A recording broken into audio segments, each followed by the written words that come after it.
let us start today's workshop slash little bit of lecture. We have quite a bit of content to cover, so it might end up being that we don't get to the workshop, but there is a workbook for you guys to work on, and you will also have all of Thursday to work on that. It's about the content of today's class, so that's already up online, and I'll be giving the solutions to that tomorrow or something like that. So if you get a chance to play with it before tomorrow at noon, that'll be good, so you get a chance to experience it. Yeah, maybe we'll manage today as well, but we'll see. Okay, so today's class is about modeling count data. Do you have a sense of what count data is? Count data, what could it possibly mean? Yeah. Counting the occurrences of a given data point in a data set. Perfect, exactly. So how does that differ from, say, continuous data?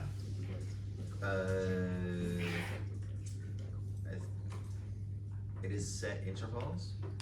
Like, yeah, it's like a specific value of 1 and 2 and 3. Yeah, so it is integers. It is made of integers, and it can go from 0 to a large number, but it is integers, so it's not a continuous number. There's no decimal points or anything of the kind, right? This is an example of a count dataset. This is the number of people killed in a terrorist attack. As you can see, over many events of terrorism. So this comes from the global terrorism dataset. There's about 200K instances of terrorism, and each one of those has a number of people who were killed. As you can see, most of the instances of terrorism have nobody getting killed. That's why there's that spike at 0. What can we say about this histogram? Is it normally distributed?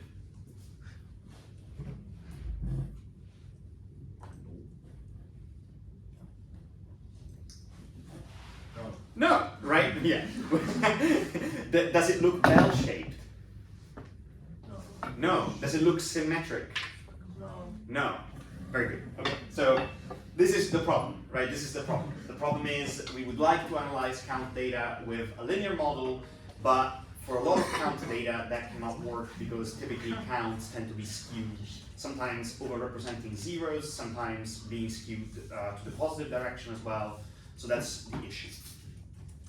Okay, so how can we model such a data set? Our first option is to do this thing called log linear regression. Do you know what I mean by log linear regression? Who has heard of log linear regression before? Some people. What do you think it is? I mean, just in the context of logistic regression, like the linear regression model expressed on the log scale. Very good. That's not bad. Yes. So in the logistic regression, it's not expressed on the log scale, it's expressed on the log odds scale. Yeah, exactly. But that's the right intuition. So this is a linear model, but expressed on the log scale, right? And so the way we go about that is, so why can we not use a traditional linear model? Well, predictions can be negative. So if I make a prediction with a traditional linear model for a count, could I or could I not get negative values as predicted values? With a simple linear regression model, can I get negative values? Come on, speak up. Yeah. Yes, you can, right? And is that good or bad for count data? Bad. Bad, right? Because you can't have negative counts, exactly, yeah. So we have to do something about that. The other problem is that the shape of the predicted distribution could be non-normal, so that's kind of what we saw here, right? So the distribution of the data that we observe is not normal. And then finally, predictions from a simple linear model, a simple linear regression, can be non-integers, right? You can get decimals. So I can predict like 3.75 deaths, but that doesn't mean anything because there are no 3.75 people. There's no 3/4 of a person that we can somehow magically kill and leave a quarter alive. So we can fix some of these things by transforming the dependent variable on the log scale.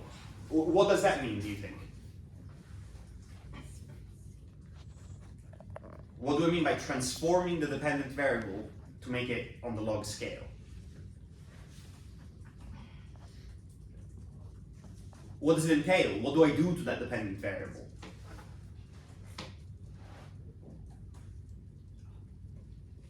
some of these questions are like IQ tests, right? It's like, are you listening? Is this very, very hard? Like, what do I do? I have to put the dependent variable on the log scale. What do I do to it? Magic. What do I do? Guys, come on, please, be with me. I need to put my dependent variable on the log scale. What do I do to it? Take the log. Yes! Jesus! Yes! I take the log of the dependent variable, right? Okay, my lord. So I have I take the log of the dependent variable, right? And then I say, okay, the dependent variable itself might not be normally distributed, but the log of the dependent variable might be. And then I go ahead and I do my usual thing. So I just essentially transform the variable so that it is log of y instead of y, your dependent variable. And then I go ahead with my linear model as it is, my simple linear regression. And there's one added thing, which is that after I make my predictions, as you can see from this step, right, I make my predicted values for my dependent variable. But now my dependent variable is on the log scale, right? So what do I do if I make a prediction on the log scale, but I want to convert it back to its original scale? What do I do?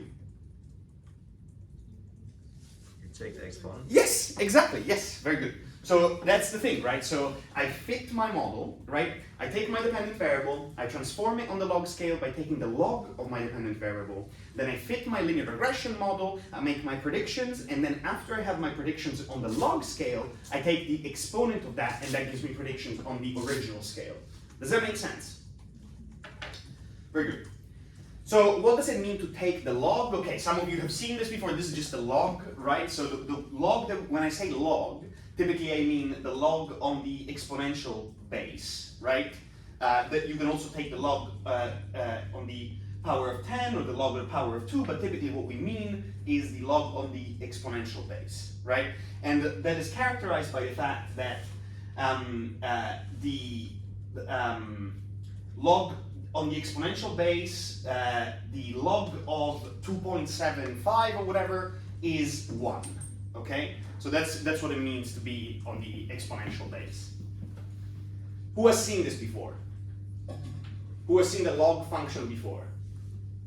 Yes, right, all of you, I would assume, would have seen this sometime in your calculus over high school or whatever. Why is this useful? Why by looking at this, right? So if you're just looking at the log on the exponential base, why might it make things more normally distributed? Just by looking at it, why do you think that is? So firstly, let's look at the negative values, or the low values, the values between, if your dependent variable was between 0 and 1, right, so very low values, what does it do? What does the log do to it? Say it again? Yeah, it stretches it negatively down, right? So it really, but quite heavily, because it limits to minus infinity, right? So it takes your small values and it stretches them down, right? And what does it do to your large values?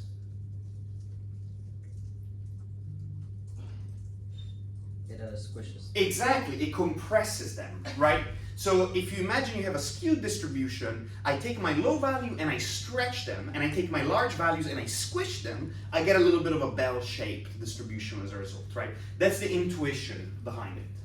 Does that make sense? Yeah. So this is an example, right? So here on the left side I have, on the top left I have the distribution of new COVID-19 cases over the course of the COVID pandemic. So you can see it's quite skewed, right? On the right hand side I have the log of those cases. Ah, look at that. Nicely normally distributed, right? Or more or less. I mean, it's not perfect, but it is.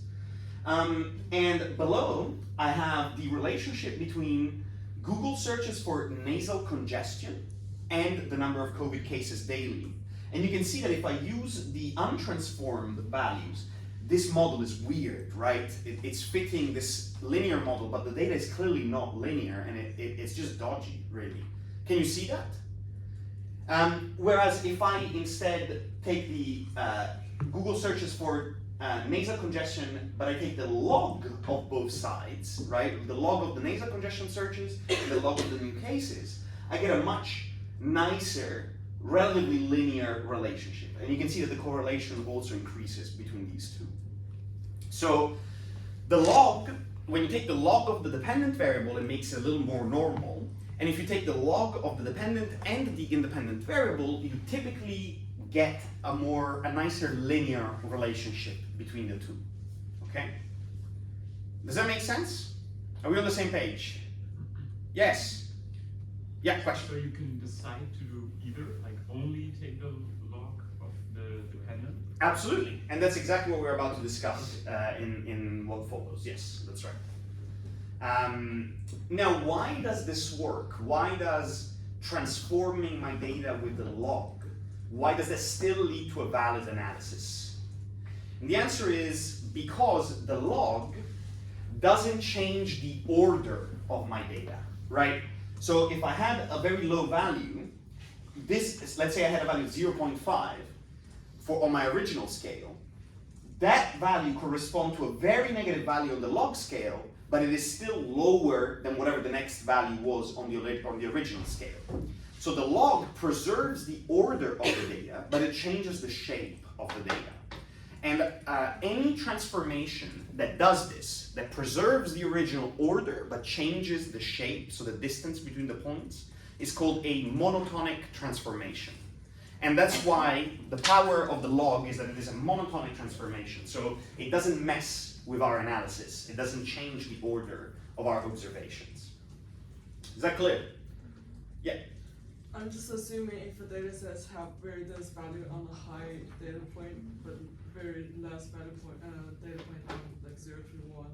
Can you still do this, or? You can, but it might result, you might not get any benefits from it in some sense. So I think the point is like, when you use the log, you have to make sure that it's helping you somehow, right? It is possible that in some instances taking the log doesn't help.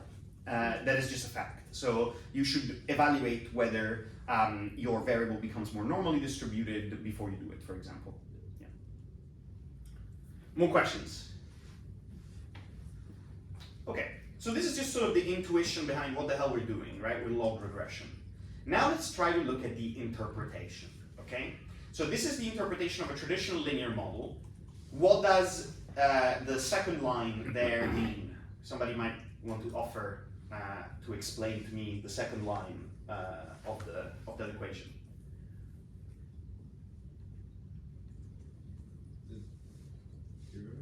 Yeah, and what does it mean in practice? How do I interpret that beta 1? Is the rate of change. The rate of change, yeah. The instantaneous rate of change. That means if I am at point x and I add an infinitesimally small number to that x, I get a beta 1 change as a result, right? So a linear change in this case, which is a linear regression, so it makes sense, right? Is that clear to everybody? Yeah, we're on the same page on this, right? Okay, very good. So how do things change when I start taking the logs? Okay, let's start with what if I take the log of my independent variable x, okay? So a bunch of things happen. So first of all, I take the log of my x, right? Now the derivative changes and it becomes a function of where we are on x itself. So already you know that the instantaneous rate of change changes depending on how far along you are on x. So if you're at a very high x, you'll get a very small rate of change, right? If you're at a very low x, you'll get a very high rate of change. Can you see that from there? For who it is this a little bit unclear? Talk to me, please ask questions. Could you repeat that? Yeah, so the instantaneous rate of change has a 1/x relationship with beta 1. So what does that mean? That means that my rate of change, which if in a linear model it was just beta 1 all along, right? Wherever I was, a tiny increase in x would have led to beta 1 change in y, period, right? That was when it was linear. Now it's not linear, right? It's log, right? Which means that if I am at a very high value already, there will be a tiny change in y as a result of my change in x. Whereas if I am at a very low value, there will be a huge change in y as a result of my change in x, right? Because we're not on the linear scale, right?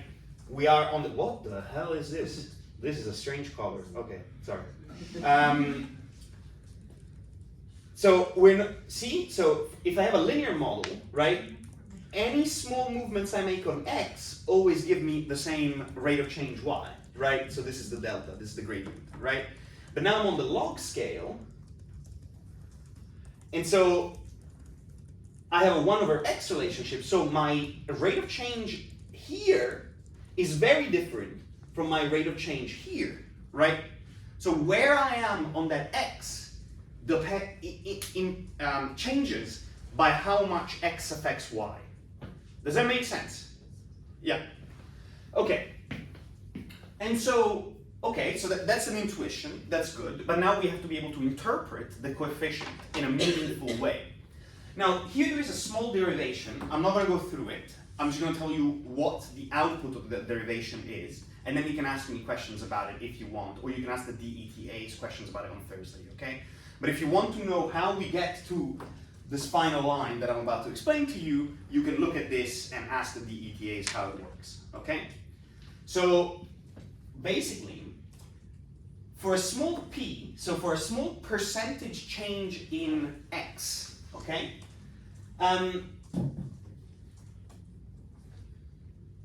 Beta over 100, so let's say for p equals to 1, so for 1% change in x, beta over 100 is approximately the change in y for a 1% change in x. So if I have a log of x, right, a 1% change in x leads to a beta 1% change in y. Does that make sense? So I have, what is happening here? I don't have a linear relationship, so I can't talk about, oh, a 1 unit change in x leads to a 1 unit change in y. I have the log of x, and what that translates to is a percentage change in x leads to a beta 1 change in y. Beta 1 over 100 change in y. Does that make sense? So the derivation is there, but I need you to be comfortable with the knowledge that logging means percentage changing rather than unit changing. And percentage changing refers to this idea that the amount of change for 1 unit percentage change depends on where I am on this line. That's why it's percentage change rather than unit change. Is that clear? So for a 1% change in x, I have approximately a beta over 100 change in y. Okay? That's the first. So that's when I have a log x model. Okay? Now, I can also have a log y model. So that's a log linear model, and this is kind of what we tend to use often when I have a skewed dependent variable and I want to make it more normal, right? And so you can see here that this is the derivative, the instantaneous rate of change. Again, you can see that the impact of a 1 unit change in x changes depending on where I am on y. So if I have a very high value of y already, I will have a very large change. But if I have a very low value of y, I will have a very small change, right? So it's the opposite side of the coin to what we saw earlier. So again, the instantaneous rate of change depends on where I am on the variable that I logged. If I log x, the instantaneous rate of change depends on where I am on x. If I log y, the instantaneous rate of change depends on where I am on y. And so if logging x gave me a percentage change interpretation in x, logging y will give me a percentage change interpretation in y, right? And that is what I recover. So, in fact, yes. A 1 unit increase in x is associated with a beta 1% increase in y. The reason for why you can do that is all in there, in these small derivations. They're quite clear if you go them step by step, so I recommend you do that. It is not required for you to know how to do the derivation. You just need to be able to interpret the log linear regression properly, but if you're interested as to why you interpret it as a percentage change, I recommend that you go through this derivation, okay? And you can use the DETAs to help you understand that. So, yes, so a 1 unit increase in x is associated with a beta 1% change in y, right? So when you log x, a 1% change increase in x is equal to a beta over 100 change in y. When I log y, a 1 unit change in x is equal to a beta 1% change in y, right? The last combination that we have to look at is the log-log model, right? And so the log-log model has both of these features. So the instantaneous rate of change depends on where I am on x and where I am on y. So it actually depends on the relative size of y over x, right? The relative where I am on x relative to where I am on y, right? And so because of this, if when I logged x, I got a percentage change interpretation in x. If when I logged y, I got a percentage change interpretation in y. If I log both x and y, what do you think happens? And for 1% change in x, I get a 1% percentage change in y. Yeah, a beta 1% change in y. Correct, exactly. So you get approximately a beta 1% change increase in y for a 1% change increase in x. Okay? So again, linear model, the instantaneous rate of change is independent of where I am on x and y. So we can talk about units. 1 unit increase in x leads to a beta 1 unit increase in y. Linear log model, so log x model, 1% change in x leads to a beta 1 over 100 unit change in y. In the log linear model, a 1 unit change in x leads to a beta 1% change in y. And finally, in the log model, 1% change in x leads to a beta 1% change in y. Are we with it? Yes? Yes. We love it, Roberto. Thank you. Okay. Now, there is a problem, which is what happens when I take the log of 0? So we can go back to our log image here. What happens when I take the log and x, the log of x and x is at 0? Infinite. It's minus infinity, right? So the log of 0 is undefined. So if I go back to my example here, can I take the log of this distribution? No, I can't, right? If I do that, I will have a bunch of minus infinity. Everywhere that there is 0, I have minus infinity, and minus infinity is undefined. So the log of 0 is undefined, right? So essentially suddenly you now have missing values in your data set, and that sucks. That really sucks, especially because 0 was so prominent in our original data set. So what can we do you think, to still allow for logging this dependent variable? I'll give you a hint. It's in here.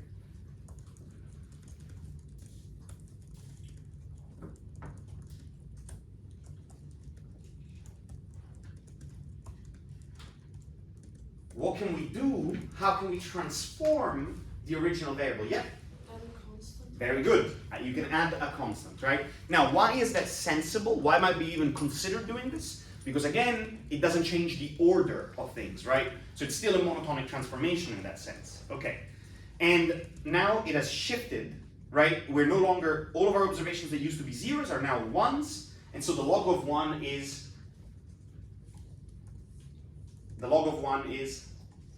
zero, right? So you're now, instead of having missing values, you're going to have a bunch of zeros.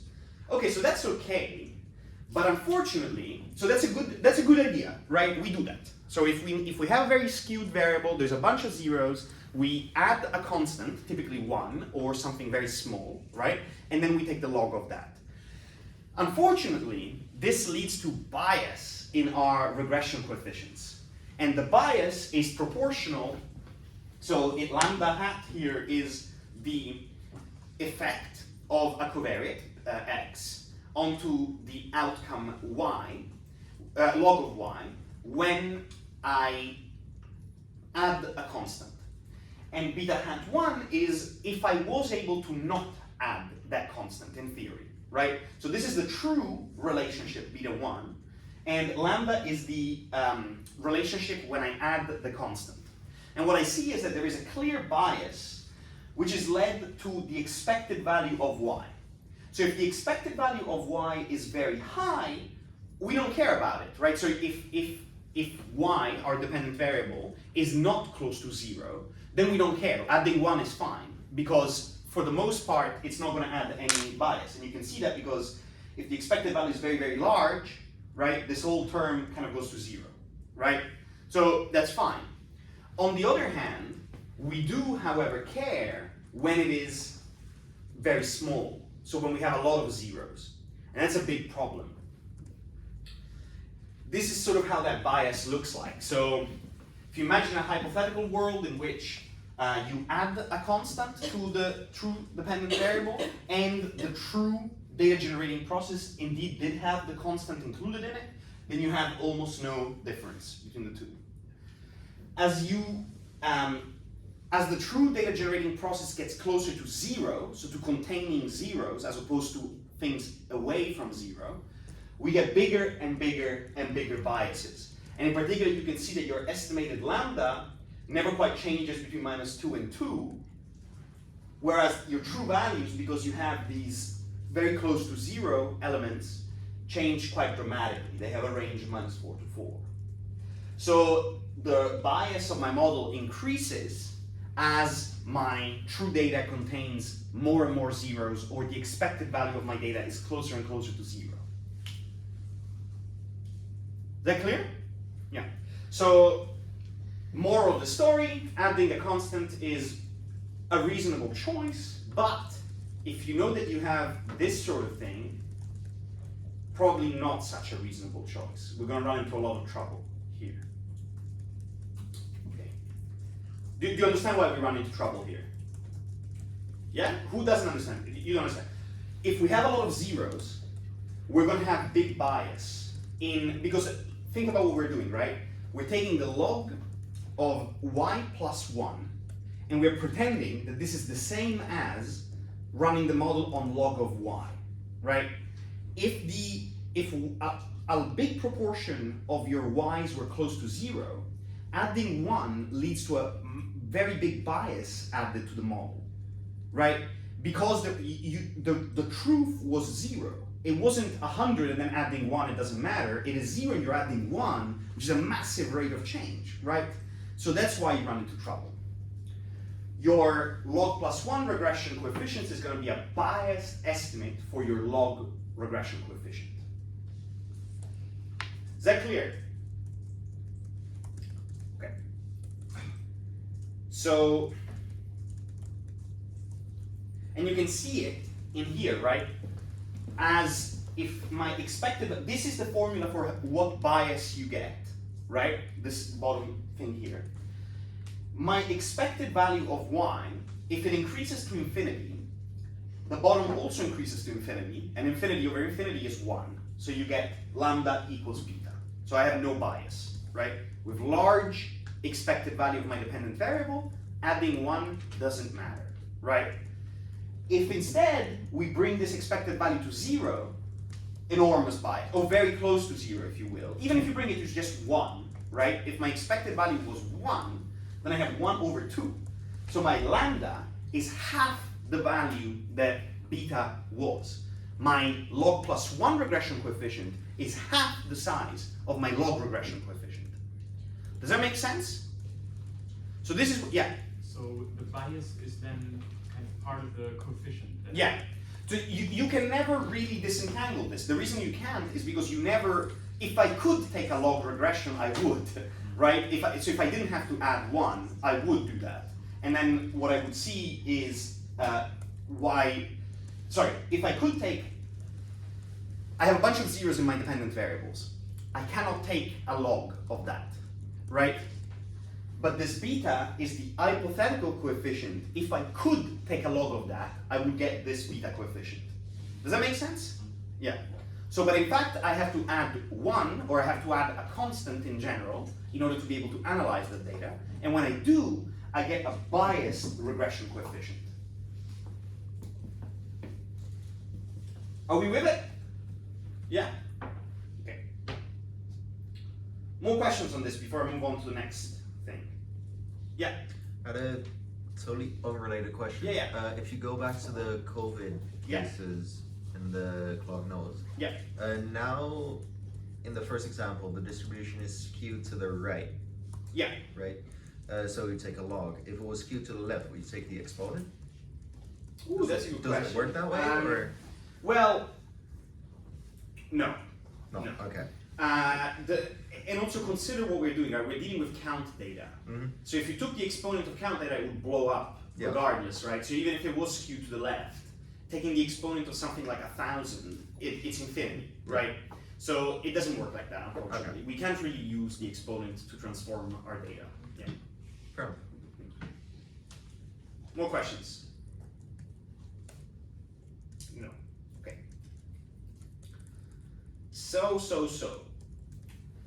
So we have problems.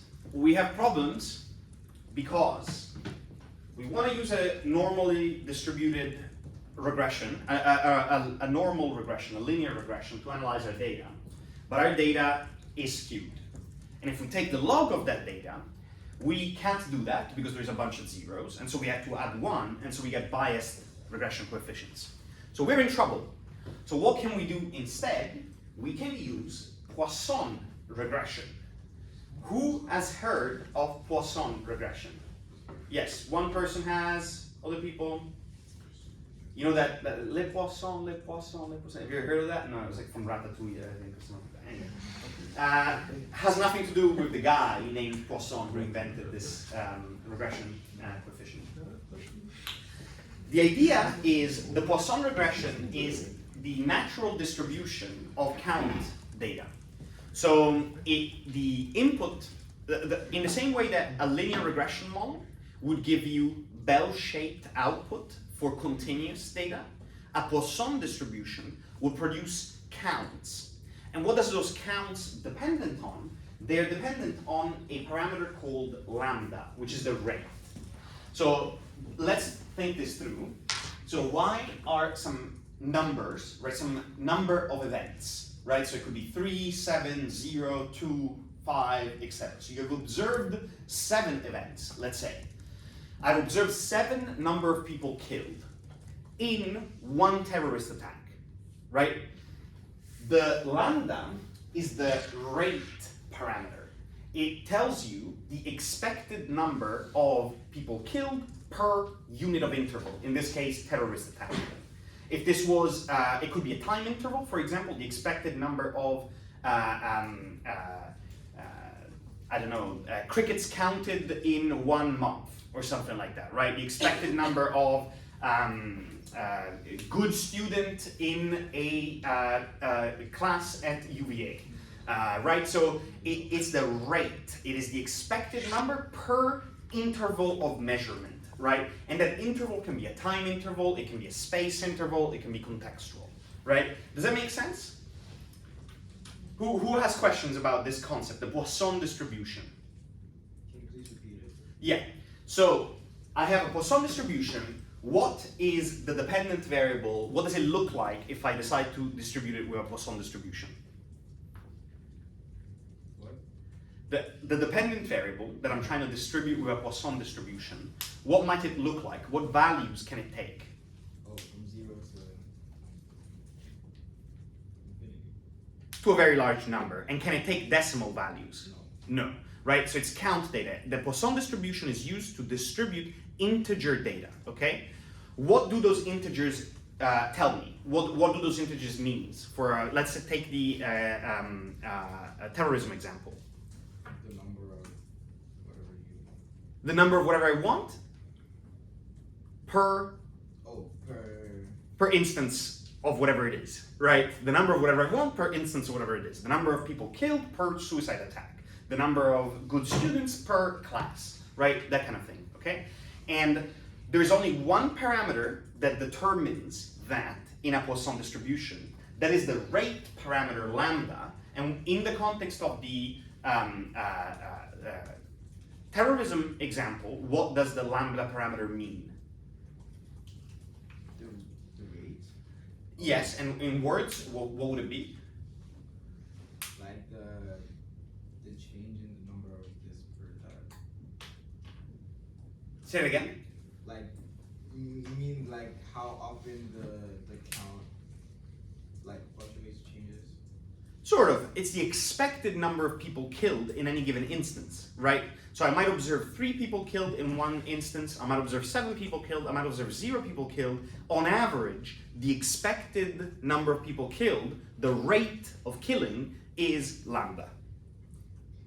Does that make sense? Okay, so you can think of lambda in the same way that you do a mean in a normal distribution, okay? Just the expected, it's the average, right? However, the normal distribution had 2 parameters. Which parameters index a normal distribution? Mean and variance. The mean and the variance, right? So we add a different value for the mean and a different value for the variance. The Poisson distribution makes the assumption that the variance and the mean are the same. So if I have a rate of 100, that also means I have a variance of 100. That's an assumption, the underlying assumption about the Poisson distribution. The implication of which will become clear to you as we play with the Poisson distribution. But that is a fundamental assumption. There's only one parameter that we need to estimate a Poisson distributed variable, and that one parameter is the rate parameter, which is both the expected value of that distribution and the variance of that distribution. And what's interesting about the Poisson distribution is that it can take very different shapes. So if I have a very low rate, right, if I have a rate of 0.1, then most of the times, what values can I expect? If I have a rate of 0.1 killing per terrorism attack, right? If I take 10 random terrorism attacks from my sample, how many deaths can I expect to see? 1. 1, right? So how does my dependent variable look for those 10? Just pretty close to 0, right? Yeah, my dependent variable would be 0, 0, 0, 1, 0, 0, 0, 0, right? That sort of thing. Yeah. And so the frequency of zeros will be very high, right? Now, if I vary the rate parameter and I increase it a little bit, it'll still provide a skewed distribution, right? But it'll be slightly more normal. And then if my rate is really, really large, then it looks like a normal distribution. So this implicitly tells you that if you have very large counts of something, the Poisson distribution is roughly the same as the normal distribution. But if you have very low counts that lean towards 0, then it is very different. And the Poisson distribution can do the skewed distribution that always is above 0, but the normal distribution cannot. Are you with me?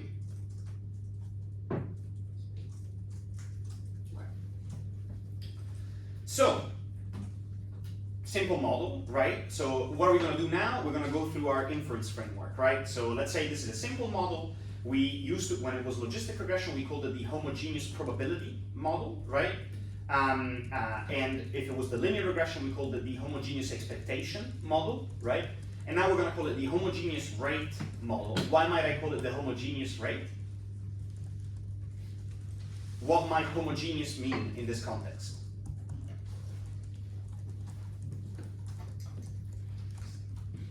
What did homogeneous probability mean in the context of logistic regression? The probability was the same for all of the axes, right? All the subjects. Yeah. Yeah. In this case, let's say our subjects are instances of suicide, instances of terrorism, right? Then what might the homogeneous rate mean?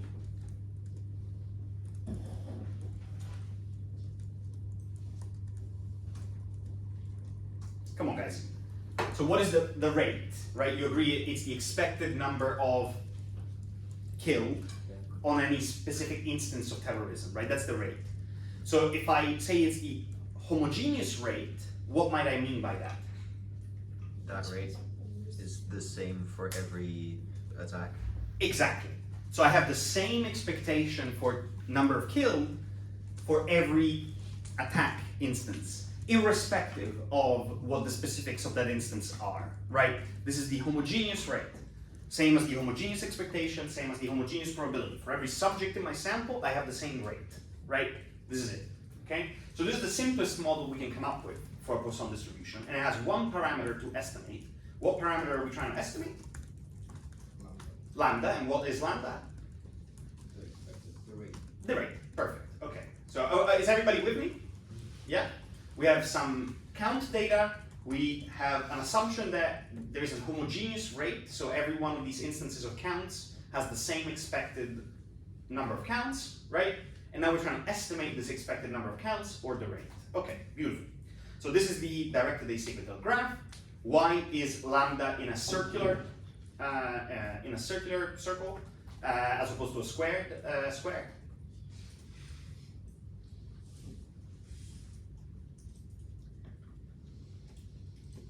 Says, doesn't it? that Yeah. it's an unknown parameter. Show me that you can read. What does it say? It's an unknown parameter. It's an unknown parameter, right? So we're trying to estimate it, right? That's the idea. Whereas Y, we know, right? We have observed those counts. Okay. And so what do?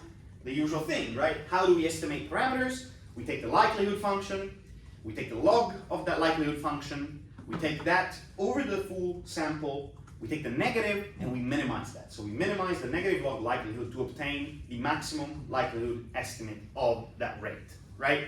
So what changes from this to your more familiar examples is the likelihood function of a Poisson distribution, which you can see here, right? So if you remember your likelihood function for the Bernoulli, right, was, who remembers the likelihood function of the Bernoulli distribution? We can try. I'll put in what is missing.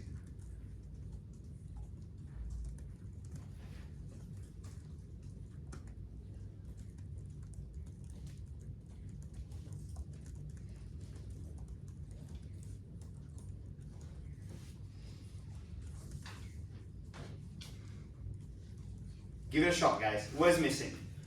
So in the Bernoulli distribution, what did this represent? Probability The probability of what? of an event. Of an event, right? And an event can take what values? Whether it occurred or not. Yeah, so 1 or 0, Yeah. right? Yeah. And so if this is the likelihood of the event given some probability, Oh, why? yes, thank you. So y, right? So if yi was 0, then we have the probability that the event didn't happen. If yi was 1, then we have the probability that did happen, right? That was the likelihood function for the Bernoulli distribution. The likelihood function for the Poisson distribution is different. It looks like this, okay? It doesn't have as easy an interpretation, it's just what it looks like. Do you understand all of this? So who has questions about what each of these symbols means? It's a good time to ask.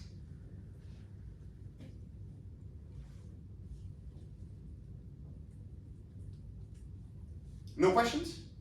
Why do we take the factorial? The factorial, yeah. Why is not the right question there. It's just what we do. But indeed, the exclamation mark means the factorial. The real reason is because you're doing combinatorics when you're trying to take these likelihood functions. So you have to think of all the possible ways in which I could have got 3 events, and then you have to account for that, essentially. So that's why you're taking the factorial there. But don't worry too much. We're not doing theoretical probability class here. It's just that's what the what you should be able to do with that function is if I gave you a value of lambda and I get a value of y, you should be able to tell me the likelihood of those of that combination. So how likely any given how likely that value of y was given that value of lambda. Does that make sense? Yes? Okay. Who has questions? It's a good time to ask questions. Maybe I'll just put the pen down and just stop for a second and see if people have questions about this stuff.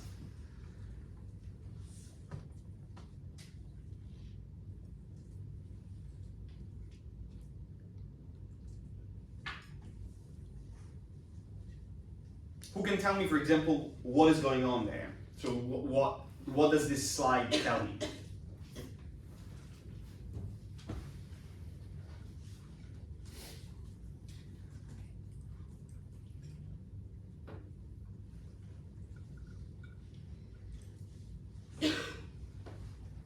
What is the purpose of this slide? Anyone? We're not going to learn anything else until someone tells me the purpose of this slide. Yeah. To find the maximum likelihood estimate of the parameter. Perfect. Exactly. And why might we be interested in that? Because that's the only parameter we need to find. Say it again. That's the only parameter we need to find. Yes, exactly, exactly. So we have a homogeneous rate model. We have one unknown parameter in that model that is lambda, right? We have some observations, y. Based on those observations, y, we want to find the parameter lambda that makes those observations the most likely to happen, right? And that is the maximum likelihood estimate of parameter lambda. Who is confused about that? Because this is a really important time to ask questions about this.